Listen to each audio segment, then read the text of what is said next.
Okay, this is how you know that you're called by God. And this is not saying that we're better than no one, but we are different from people of the world. We are different from people of the world. What I mean is, God got his light shining on his called out ones in a way where it's different from people of the world. Hold on for a minute. I'm trying to park. I'm finna show y'all something. It's kind of like I say, when Paul said that he may not be able to explain, he got bad speech. He can't really explain what he tried to explain and the way he was teaching, but he do have knowledge. Like, see, this how you know a person is real with their teachings. You got people who are philosophers, who sound appropriate, who come with big words to sway your ears and all that. And so you would take their message before you would take me and Paul's message. Or someone who is really trying to explain himself but can't find the words or don't know the words to how to... Anyway, but just hear me out. When God got his light shining on his called out ones, I don't care where we go or where you go. The reason why we stand out, I'm finna tell you something. The reason why we stand out and we dim everybody else's light that's of the world who is not called, it's because the light that God put upon his called ones is brilliant, is different, it's not of the world.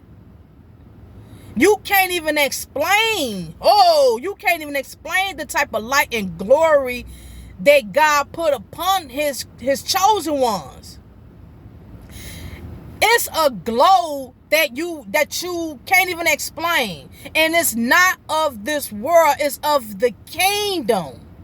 Oh, people, I want to explain it, but it's so beyond of the words that I need to try to put. I can't explain the kingdom the way I want to. But I tried what God gave me to try to explain. And people still may not understand. Cause I speak kingdom. If you're of the world, you don't understand God's kingdom. So, people, when the disciples and Jesus was walking along Galilee, I think, I don't know which one it was, but when one of the rich man or the rich boy was like, man, what can I do to become your disciple, or what can I do to follow you? See, bang, just by him asking, how can he roll with Yeshua and disciples, something brought him to even ask that. See what I'm saying? And the disciples weren't rich, huh? They were just rich in heavenly blessings. The young boy who asked how can he be down with them, he was rich. Now, why you want to follow them? See? You know why? It's because of the light. Huh? It's this light, and it was a light that was coming off from Jesus and the disciples, his elect, and the miracles Jesus was doing, and not only that, but the praises that they were getting from Jesus. You see what I'm saying? And see, any and everybody want that. Whether you're rich or poor, everybody wants that. Everybody wants attention. Everybody wants that glow. Everybody wants to be the center of attention. Everybody wants to be praised. Everybody want your light. And they had that, and the rich boy wanted that. That's why he even asked, how can he roll with him in the first place? Because of what was carrying on with him. Huh? But through the depths of it, when Yeshua explained to him the ways of being called and being his follower, he didn't want to do it then. Huh? See, we look brilliant obedient to those who are of the world, those who are not called. It's something about us that makes them wonder. Huh? That makes them wonder. Now, say for instance, okay, I'm at the laundromat. Every time I go to this laundromat, and I'm a woman. Everybody know that. I'm a woman. And me, I'm a very strong woman. I'm a very strong woman. I stay up even when I'm down. I stay up. Don't nobody know my problems unless I pour it out. And that's a real. Don't nobody know my problems unless I pour it out. So you won't even know I'm going through anything. Because I always stay positive, play my little reggae music on my phone, and I stay positive. Now, this how I know, and this is every time I go to the laundromat. When I go to the laundromat, and everybody could be in there talking or whatever, and here I come. Everybody stop talking, and they just look. I kid you not, this is every weekend. Every time I go to the laundromat, they stop, and I don't care who they are, young, old, whatever. And I already know why. I already know because I stand out. I'm part of the kingdom. And so he got this special light that's not of the world beaming off of me. Oh, you better believe it. I'm claiming that. So I know that's what it is. But check this out, people. I always experience this as well with men. It's always men who feel some type of way about me or towards me. Every time I go to this particular laundromat, it's always one or maybe two guys that may look at me and feel intimidated. I noticed that from the spirit. I have discernment. And the guy will let me know that he wants my attention by trying to be stubborn. Excuse me. Or keep brushing back. Keep coming back me. And I'm like, I'm keeping an eye on my surroundings. Or may have a buggy and go down and then look and then come back around just to get me to look at him. Just to get me to look at him. Now, I'm talking about guys. This is I kid you not, people. This is every weekend that some guy getting his feelings emotionally when I'm in their presence or when they're in my presence. I don't know, but I noticed that. See, this is what's going on. Men are used to women in a lowly standard and paying attention to them or being in a passive feminine way or whatever. You know what I'm saying? But when I come around, it's if I'm taking control of the atmosphere. You see what I'm saying? That's what I think is going on. I think that guys, when I'm in their presence or when I'm around them or when they're around me or whatever, we're in the same area, I think they get intimidated because my presence is a threat to them. It's as if I'm taking over or taking control of the atmosphere. I'm not doing that. But it's the Spirit of the Lord. See, when God chooses his, we are like pillars on a building. You have to understand. We are like strong pillar on a building. We are stronghold. We are upright. Men or women who are called by God are special, strong beings. We are like pillars on a mansion, on a building. You know them pillars that Samson broke apart? He put both his hands and broke them down with the strength from the Lord. Those type of pillars. Those pillars that he spoke of in Revelation that's going to be representing us in the kingdom. You have to understand something. Man or woman who are called by God, your presence is like a, who is she? Who they think they are? Who she thinks she? And you ain't done nothing but just your norm. See? God is powerful, bro. I'm telling you, the Spirit of the Lord is real. It's power. Power. And what gives me strength when I'm around these dodo men, I ignore them even more. See, I'm cool peoples. But when you come off because of your insecurities in a aggressive way and harsh, and you don't know nothing about me, or others, you may do it too, you would never get your blessings. People miss out on their blessings when they assume that they should be opposing towards people aggressive because of their insecurities. That's why these people are miserable today. That's why they're not happy. Just be yourself. Go to the laundromat, go shopping, go to work, and be at peace. Even when I work, I'm not going to call what job, but it's really both of them. I'm not lying, and I'm not bragging. I'm trying to give y'all an example of who may be going through the same thing.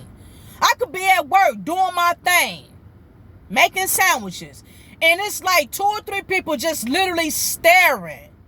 And the stare that they give off is not like they just, watching and waiting on me to give the food. It's not that type of stare. The stares that people give off towards me is, I wish I was her. Wow, I'm mesmerized with the way she is making the sandwiches. I wish I can do that. I don't know what it is about her, but I wish I was her. I wish I could be her. And I'm telling you, this for anyone who is called by God.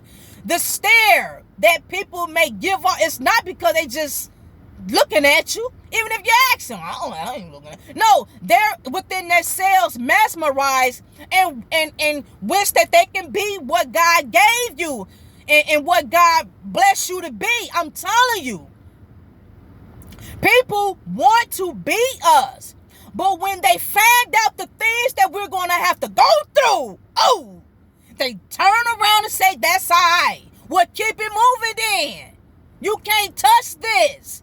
Keep it moving. That's why they say you got to be careful what you ask for. You got to be careful what you ask for. Let me tell you something.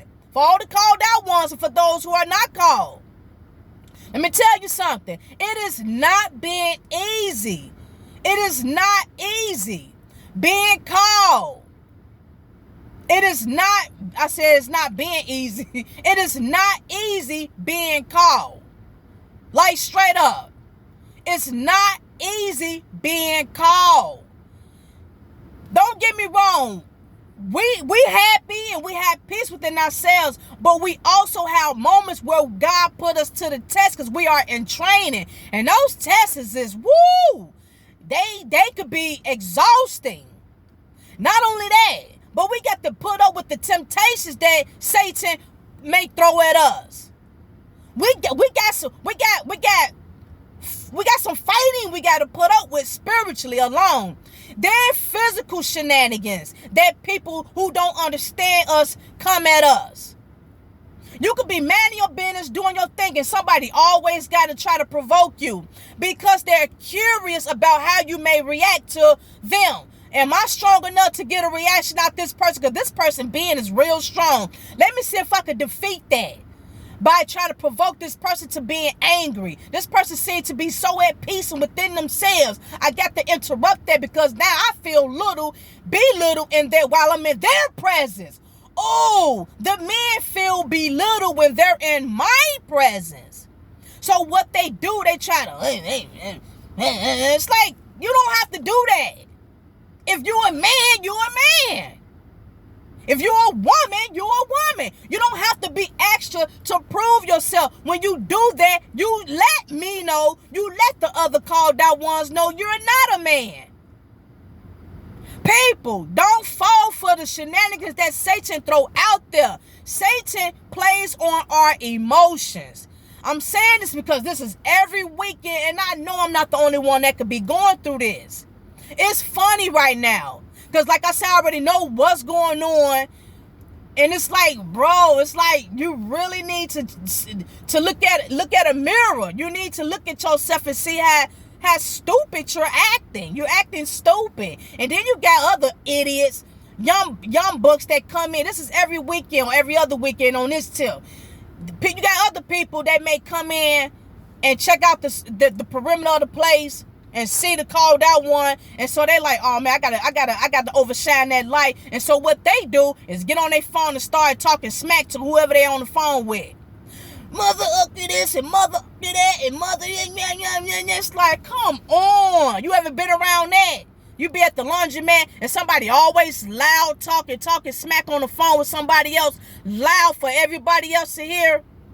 They do that. First of all, why would you want somebody to know how you feel about whoever you talking to on the other end at a laundromat? Why are you cussing somebody out real loud go outside? Go in your car. Go around the building and ventilate. Why are you inside the laundromat where 20 other people trying to be at peace, got their own thing going on? You in there loud talking, cussing somebody out, using profanity. I mean, going at it. This is all the time. I get this all the time. So I say, if this is a persistent matter with people, it's because they want attention. And shame on them for picking that to want attention. You see what I'm saying, people? And then not only that, but people, you have to realize what signal you're sending out to the next person who you don't even know. When you act like that, you're letting everybody know you're ignorant. You're letting everybody know you're ignorant. And you push everybody, oh, I ain't dealing with that person. I don't want to have no dealing with that person. Oh, wait, no, I'm good. Let me step out then. You see what I'm saying? When you act like that, you are letting others know that you are a lowlife, that you're ignorant, and you don't care about everybody else in the perimeter. You don't have no respect for everybody else. It's all about you right about now. And like I said, when people do that, they want attention. They want attention. Unfortunately, some people give in to it. They laugh. They ask questions. Don't give in to dodos, people. That's what feeds them to continue on doing what they do. They like, oh, I just performed. I just grew an audience. Oh, I'm going to keep this entertainment up then. You see what I'm saying? But if everybody ignore them, just like what happened today, everybody was ignoring. And I was like, oh, thank you. Everybody ignoring, and guess what? Showing up, like within 15 minutes after the moping and groping, he was quiet. He was quiet, like within the next 15 minutes before I left. He was quiet, and he was going back and forth getting his stuff, and he was like at a downstairs, like whatever. He realized wasn't nobody being entertained with his performance. People, when you want attention, just go to an art gallery. Go to an art school. Go find a hobby. Go find a hobby and sell your products. Put it on the internet. Get a YouTube channel and do something positive for likes, for subscribers. It's ways you could do everything or anything for attention, but keep it positive. If you're being negative, even though that's unfortunately what everybody like to see nowadays, if you're negative, well, hey, I don't promote negative entertainment, but if that's what you want to do, then go do it. Do it on YouTube. Go to Instagram. Go get you a podcast. Go get Spotify. You don't have to be out of nowhere to prove how ignorant you are around other people, like around strangers. People got their kids in the laundromat. People got their kids in the stores, and you come around. It's like, come on. And then you got this dude over here got his chest poked out, excuse me, and all this, walking back and forth trying to get my attention. It's like, come on, y'all. So, people, when God got his light shining on you, it's a light beaming off of us that we cannot explain. And those who see it, those who are around it, who is of the world, who don't have that light, it's a mystery to them on how you even got it. It's a mystery on how you even got the light and why they don't have it. People do anything to get this type of light, but it's impossible to get it if God do not give it to you. Shalom.